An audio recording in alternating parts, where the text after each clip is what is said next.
एक समय की बात है। रतनपुर नामक एक गांव में भोला अपने बीवी बच्चों के साथ रहता था। भोला की बीवी का नाम सोनिया था। उसके 2 बच्चे थे। एक का नाम सूरज था और दूसरे बच्चे का नाम रोहन। भोला पेशे से एक किसान था। उसका गांव में ही एक खेत था। वो उस खेत में सब्जियां उगाया करता और उन्हें बेचा करता था।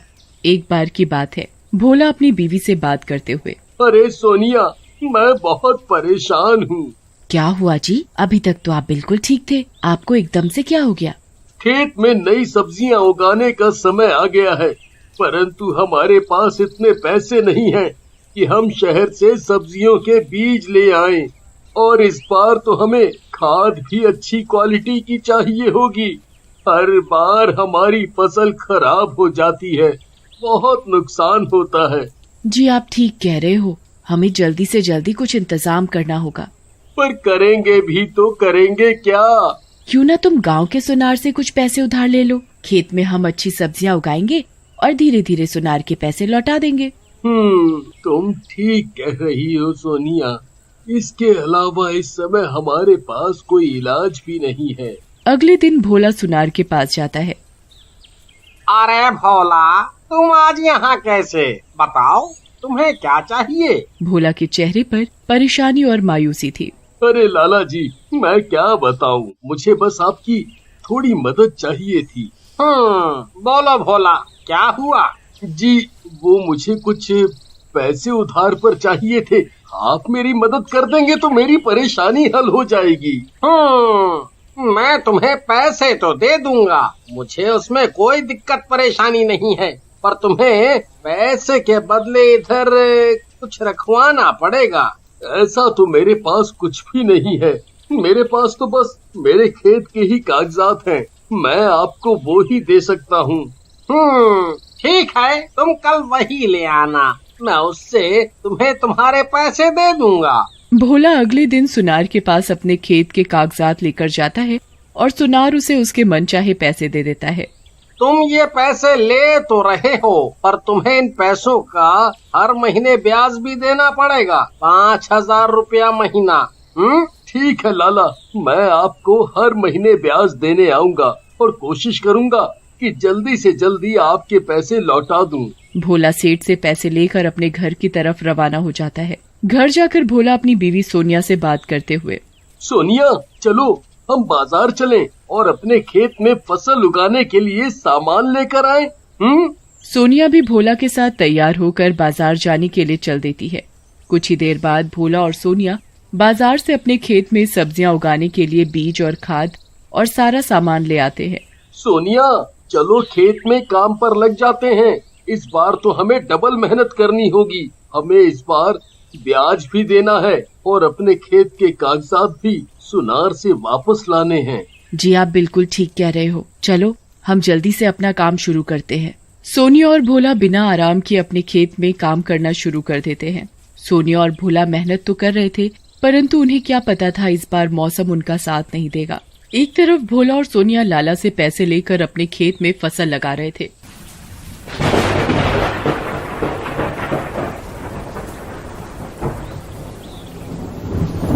तो इस बार मौसम इतना खराब हो गया कि इतनी बारिश हुई कि उनकी सारी की सारी फसलें खराब हो गई।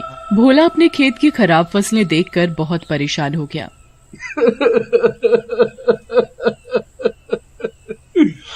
सोनिया, अब हम क्या करेंगे?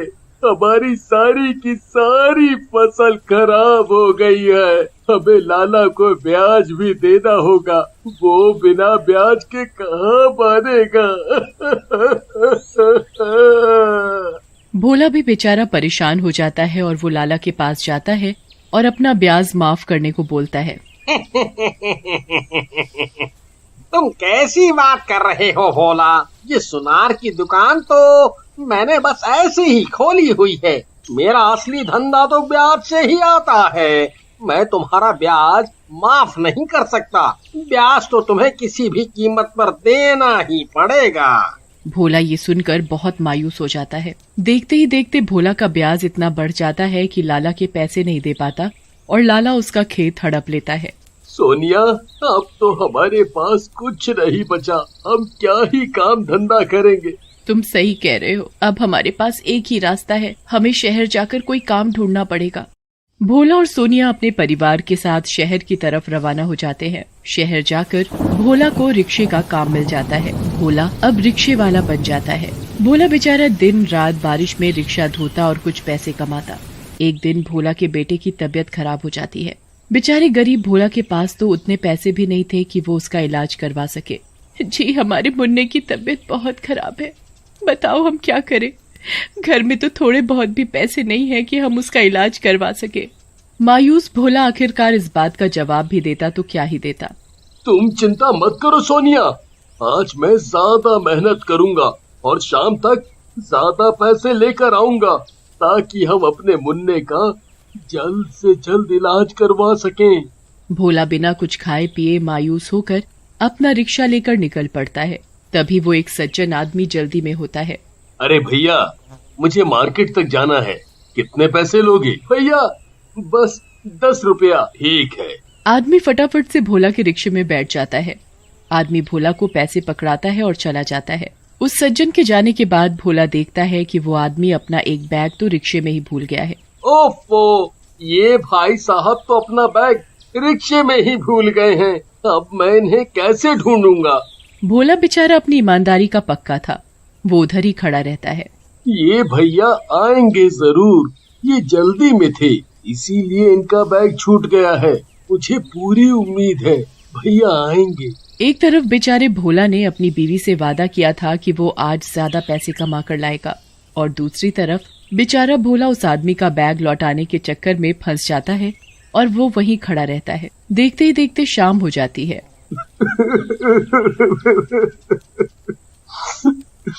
आज तो मेरी कुछ कमाई नहीं हुई है।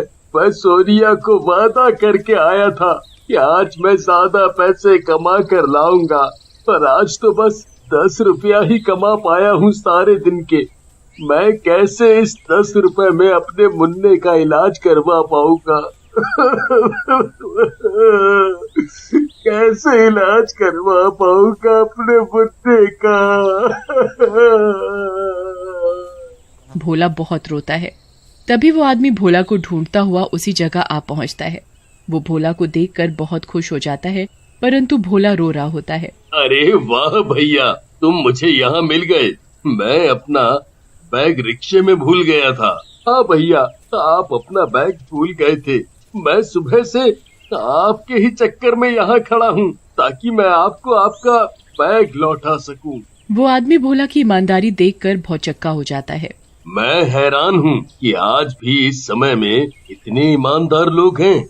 ये बताओ भैया, तुम रो क्यों रहे थे? भैया, मैं आपको क्या ही बताऊं। अरे बोलो बोलो, तुम गंभीर स्थिति में लग रहे हो। भोला उस आदमी को रोते रोते सारी बात बताता है। भैया, मेरा बेटा बहुत ज्यादा बीमार है। हमारे घर में उसकी दवाई गोली तक के पैसे नहीं है। मैं आज अपनी बीवी से वादा करके घर से निकला था कि आज मैं डबल मेहनत करूंगा और शाम तक कितने पैसे ले आऊंगा कि उसका इलाज हो जाए, पर आप अपना बैग भूल गए थे रिक्शे में। आपको बैग लौटाने के चक्कर में मैं यहाँ सुबह से खड़ा रहा। रात होने को आई है, मेरी आज तो बिल्कुल भी कमाई नहीं हुई है। आपने जो 10 रुपया दिया था, बस वही पैसे हैं मेरे पास। मैं अपने बेटे का इलाज कैसे करवाऊंगा? कैसे? आदमी भोला की ईमानदारी देखकर बहुत प्रसन्न होता है। अरे तुम चिंता मत करो भोला, ये लो 2000 रुपए। मैं तुम्हारी ईमानदारी देखकर बहुत खुश हुआ हूँ। तुमने मेरे बैग के चक्कर में सुबह से रात कर दी। अरे अरे नहीं भैया, मुझे इतने पैसे की जरूरत नहीं है। इतने पैसे नहीं चाहिए मुझे। अरे कोई बात नहीं, तुम ये पैसे रखो और अपने बच्चों को खाना खिलाओ और अपने बेटे का अच्छे से इलाज करवाओ। आदमी भोला को पैसे थमा देता है। भोला भी उससे पैसे ले लेता है और खुशी खुशी अपने घर लौट जाता है। भोला और सोनिया हॉस्पिटल जाकर अपने मुन्ने का इलाज करवाते हैं और उनका मुन्ना ठीक हो जाता है।